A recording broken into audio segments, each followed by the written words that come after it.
ఓం నమో వెంకటేశాయ. అందరికీ నమస్తే అండి. Welcome back to my channel Tirumala talks. నేను మీ లక్ష్మీ పూజిత.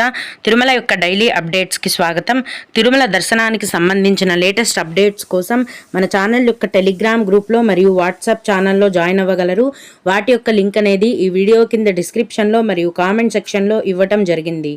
ఈ వీడియోలో ఈరోజు మనం ప్రస్తుతం తిరుమల దర్శనం యొక్క వివరాలను గురించి, అలాగే ఈరోజే అందరూ ఎదురు చూస్తున్నట్లుగా గరుడ సేవను తిరుమలలో నిర్వహిస్తున్నారండి. వాటి యొక్క పూర్తి వివరాలను గురించి, అలాగే భక్తులు అడిగే కొన్ని ముఖ్యమైన దర్శనానికి సంబంధించిన సందేహాలను, వాటి యొక్క సమాధానాలను గురించి కూడా తెలుసుకుందాం. కనుక వీడియోని చివరి వరకు చూడండి. ముందుగా నిన్న అంటే అక్టోబర్ 7వ తేదీన తిరుమలలో స్వామివారిని మొత్తం 81,481 మంది భక్తులు దర్శనం చేసుకున్నారు. అందులో స్వామివారికి మొత్తం 38,762 మంది భక్తులు తలనీలాలను సమర్పించారండి. నిన్నటి రోజున తిరుమలలోని శ్రీవారి హుండీ యొక్క ఆదాయం అనేది 3,31,00,000 రూపాయలు. ఈరోజు కూడా ఎటువంటి దర్శనం టికెట్లు లేకుండా నేరుగా భక్తులను ఫ్రీ దర్శనానికి అనుమతిస్తున్నారండి. ఇలా టికెట్స్ లేకుండా నేరుగా వెళ్లే ఫ్రీ దర్శనానికి ప్రస్తుతం 24 గంటల సమయం అనేది పడుతోంది. అలాగే తిరుపతిలో ఇచ్చే సర్వదర్శనం టికెట్లను తీసుకొని దర్శనానికి వెళ్లే భక్తులకు దర్శనానికి 6 గంటల సమయం పడుతోంది. 300 రూపాయల దర్శనం టికెట్లు కలిగి ఉన్న భక్తులకు దర్శనానికి 5 గంటల సమయం అనేది పడుతోంది. దీన్ని బట్టి ఈరోజు కూడా తిరుమల కొండపైన భక్తుల యొక్క రద్దీ అనేది ఎక్కువగా ఉందండి. ఈరోజు ఇంకా గరుడ సేవ నిర్వహిస్తున్నారు కాబట్టి మామూలు కంటే తిరుమల కొండపైన భక్తుల యొక్క రద్దీ అనేది చాలా చాలా ఎక్కువగా ఉందండి. ఫ్రీ దర్శనానికి అన్ని కంపార్ట్మెంట్లు కూడా నిండిపోయాయి. రోడ్ల మీద వరకు క్యూ లైన్లలో భక్తులు వేచి ఉన్నారు. ఈరోజు కొత్తగా ఫ్రీ దర్శనం క్యూ లైన్లోకి ఎంటర్ అయ్యే భక్తులకు మొత్తం దర్శనమై బయటికి రావడానికి ఒక రోజు మొత్తం పడుతోంది. అంటే మీరు ఈ రోజు క్యూ లైన్లోకి వెళ్తే రేపు బయటకు వస్తారు, అంత సమయం అనేది పడుతోంది. దీన్ని బట్టి భక్తులు మీ యొక్క దర్శనాన్ని ప్లాన్ చేసుకోవాల్సిందిగా మనవి. ఇప్పుడు ఈరోజు తిరుమల శ్రీవారి బ్రహ్మోత్సవాలలో 5వ రోజు అండి.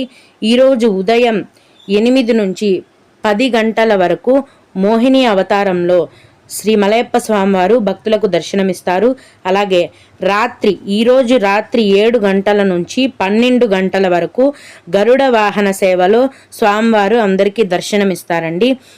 నేను ఈ వీడియోలో చెప్పిన ఈ సమయాలకు గనుక మీరు తిరుమల ఆలయం వద్ద ఉన్నట్లయితే గరుడ వాహన సేవను కూడా దర్శనం చేసుకోవచ్చు. శ్రీవారి బ్రహ్మోత్సవాలలో అతి ప్రధాన ఘట్టమైన గరుడోత్సవం ఈరోజు జరుగుతోంది. దాదాపు 3 లక్షల మంది భక్తులు వచ్చే అవకాశం ఉందని టీటీడీ వారు అంచనా వేశారు. కనుక ఆర్టీసీ బస్సులలో వారిని కొండపైకి తరలించేందుకు టీటీడీ అధికారులు చర్యలు తీసుకున్నారండి. ఇప్పటికే 2 వీలర్స్ మరియు టాక్సీలను కొండపైకి నిషేధించారు, రద్దు చేశారు.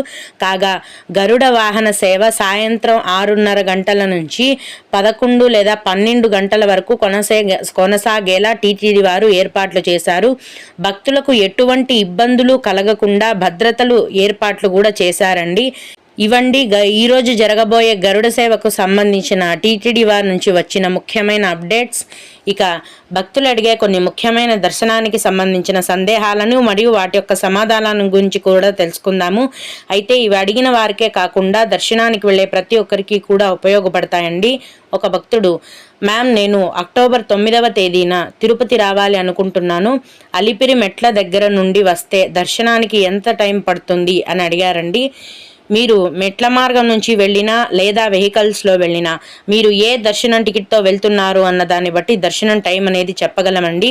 మీరు సర్వదర్శనం టికెట్తో కనుక నడిచి వెళ్తే దర్శనానికి 5 నుంచి 6 గంటల సమయం అనేది పడుతుంది. ఫ్రీ దర్శనానికి అంటే ఎటువంటి దర్శనం టికెట్లు లేకుండా దర్శనానికి వెళ్తే 24 గంటల సమయం అనేది పడుతుంది. లేక ఆన్లైన్లో 300 రూపాయల దర్శనం టికెట్ బుక్ చేసుకొని ఉంటే గనక దర్శనానికి 4 గంటల సమయం అనేది పడుతుంది. దీన్ని బట్టి మీ యొక్క దర్శనాన్ని మీరు ప్లాన్ చేసుకోండి. అలిపిరి మెట్ల నుంచి వెళ్ళాలంటే తెల్లవారుజామున ప్రతిరోజు 1 లేదా 2 గంటల నుంచి కిందనే అలిపిరి భూదేవి కాంప్లెక్స్లో ఉచిత సర్వదర్శనం టికెట్లను కేటాయిస్తారు. మీరు తెల్లవారుజామునే వెళ్తే ఈ టికెట్లు అనేవి మీకు దొరికే అవకాశం ఉంటుందండి. మీ యొక్క ఆధార్ కార్డుతో ఈ టికెట్లను కేటాయిస్తారు. ఈ సర్వదర్శనం టికెట్లను తీసుకొని మీరు అలిపిరి మెట్ల మార్గంలో నడిచి వెళ్ళి స్వామివారిని దర్శనం చేసుకోవచ్చు.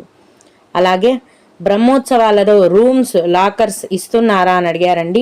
అవునండి, ప్రతిరోజు కూడా రూమ్స్ని లాకర్స్ని కేటాయిస్తున్నారు, కానీ చాలా కొద్ది సమయంలోనే ఫుల్ అయిపోతున్నాయి. కానీ అక్టోబర్ 7 మరియు 8 అంటే నిన్న ఈరోజు ఎటువంటి రూమ్స్ లాకర్స్ కేటాయించారండి. ఎందుకంటే గరుడ సేవను నిర్వహిస్తున్నారు. దీనికోసం పెద్ద మొత్తంలో భక్తులు కొండకు రావడం జరుగుతుంది కాబట్టి రూమ్స్ లాకర్స్ని నిన్న ఈరోజు టీటీడీ వారు క్యాన్సిల్ చేశారు. రేపటి నుంచి మరి యథావిధిగా రూమ్స్ని లాకర్స్ని తిరుమల కొండపైన కేటాయిస్తారు. అలాగే ఇంకొకరు, మ్యామ్ శ్రీవారి మెట్టులో బైక్ పార్కింగ్ ఉందా సేఫ్గా అని అడిగారండి. ఒక రోజు పాటు అయితే మీరు బైక్ని సేఫ్గా పార్క్ చేయొచ్చండి. ఆ తర్వాత అయితే సేఫ్టీ ఉండదు, చెప్పలేము. కేవలం 1 డేకి మీరు బైక్ని పార్క్ చేసుకోవచ్చు. ఓం నమో వెంకటేశాయ. మీకు కూడా ఈ విధంగా ఏవైనా సందేహాలు ఉన్నట్లయితే ఈ వీడియో కింద కామెంట్ సెక్షన్లో తెలియజేయగలరు. నేను వాటికి ఖచ్చితంగా రిప్లై ఇవ్వడానికి ప్రయత్నిస్తాను. ఇవి ఇవాల్టి తిరుమల అప్డేట్స్. ఇలాంటి మరిన్ని వీడియోల కోసం నా ఛానల్ని సబ్స్క్రైబ్ చేసుకోండి. ఈ వీడియోని లైక్ చేసి షేర్ చేయగలరు. ఓం నమో వెంకటేశాయ.